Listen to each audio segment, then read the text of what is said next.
guys, my name is Rage and I am back today with another video for you all. This is going to be a slightly different video from my other videos I've made. Normally it's been playthrough and walkthroughs, but you know, in today's video I just figured with the Unlock Invisible Woman here now finally being available for a lot of players, let's go ahead and talk about whether or not she is actually worth investing time into, the T4s, if so, additionally, how she can be utilized in both the mid as well as the late game. So as you can see here, you guys, we do have 2 days and 19 hours left to unlock. Unfortunately, I was not able to have all 5 of my characters with Sinister 6 stars or above, but if you guys have her in the 5 stars or above for the Sinister 6, you will be able to unlock her. So let's dive in and take a look at her skills and abilities and talk about her feasibility in the game. First and foremost, you can see that I have leveled her up quite a bit. Her total power on my roster is 58k with the 4 red stars. And as you can see here, I also have put a level 1 healer ISO 8 just to improve overall survivability as well as providing sustain for the team. And you guys see here that I do have the tier 13 because she was actually one of my main 5 characters utilized in my Dark Dimension 2 video. And that was actually the exact same team that I utilized, part of my 5-man roster to go through the Dark Dimension 2 actually in a few days, but I actually was able to one-shot everything thanks to Invisible Woman, her sustain, her abilities. So let's talk about what she does, you guys. First and foremost, her Cosmic Rays basic attack. You know, this is going to be a pretty basic attack here. The only difference is sometimes there is a chance that she does barrier herself for 5% of her health. So as you can see here, not too much crazy stuff going on here, but that's her basic. So let's dive right into her special. Bending Light. Why is this such a great special? First and foremost, you can see here that she has the ability to cleanse negatives from herself as well as all allies. Additionally, she also applies stealth and additionally the defense up and for 2 turns. And in addition, if there's a highest health target, she does apply 3 deflects and as well as immunity for those 2 turns to that ally. So this really allows your team to be put in a defensive position and at the same time put your strongest character with his best foot forward, giving him the deflect as well as the immunity. I know most of the time when I'm using Invisible Woman, working hand in hand, my Black Bolt is normally the strongest character in my 5-man roster, so she actually just makes him even stronger. Additionally, you guys can see here that the last little touch here is she actually has the ability to clear stealth from all enemies. So this is really good against Guardian roster. So that's definitely why I T4 that ability. Next, Psionic Shield's ultimate. What does this do? Ultimately, it applies an offense down for 2 turns to all enemies. But the really icing on the cake on this is the fact that she actually barriers all the allies for 40% of her maximum health. So not only does this put an offense down on enemy characters, but it also gives us a little shield. So I definitely love utilizing this hand in hand with both her special as well as her ultimate, and you can just time it each turn to really control the mob.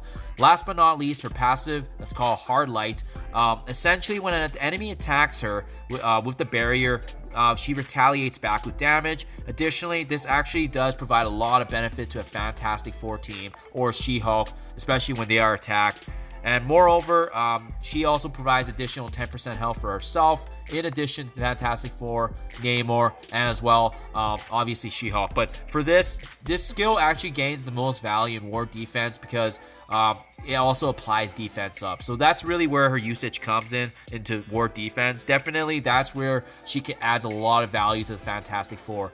Outside of Alliance, though, however, what's the question in regards to her being utilized in both the campaigns as well as going through obviously the raids? You know, for me personally, you guys, I actually do utilize her as part of my 5-man roster when I'm actually using as part of my my arena team. She provides a lot of sustainability.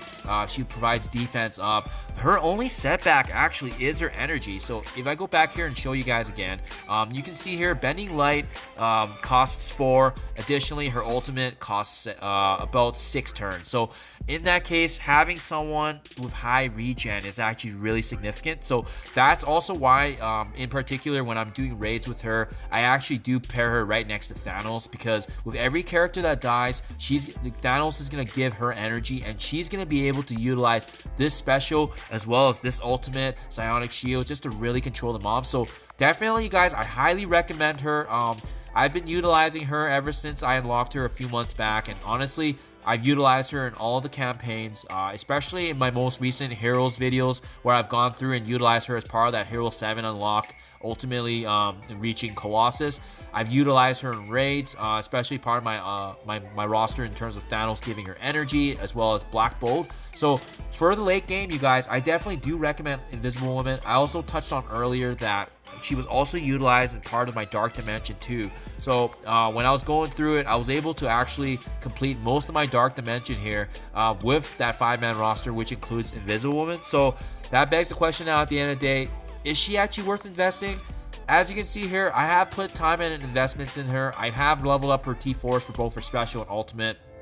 And honestly, I don't know how much higher I am going to push her, but if there was a grand scale out of 10 where, let's just say, you know, a good extreme would be, a great example is always Black Bolt, because he's seen as the ideal legendary where you just basically, as you can see here, T4'd every one of his basic, special, ultimate, and passive. You know, he's probably going to be the guy I'm going to push to ISO 8 level 5. I just haven't made that decision to do it yet. But Black Bolt's one of those characters where you want to level up all the way to the max. If I had to compare him to the usage of Invisible Woman, Black Bolt being 10, I would strongly put Invisible Woman at a solid 8 out of 10. So hopefully this give you guys an insight here in terms of usage. Again, I still haven't leveled up her to the max, but with the Doom, with Doom coming out, Dr. Doom, especially the synergy of Fantastic Four, this might be actually pushed up more once we see the actual synergy with the Fantastic Four being seen as that absolute defense in Alliance War. So I hope this video was able to give you guys insight, especially those unlocking her, especially those looking to invest in her. Definitely, you will not regret investing in her. I can strongly say that, as she has strongly helped both my arena, my raids. She was the reason I was able to get through Dark Dimension 2 very smoothly. So highly recommend her, you guys. So I hope this video was able to give you guys some insight. Please let me know what your thoughts are. I would love to hear back from you guys. And as always, I'll see you in the next one.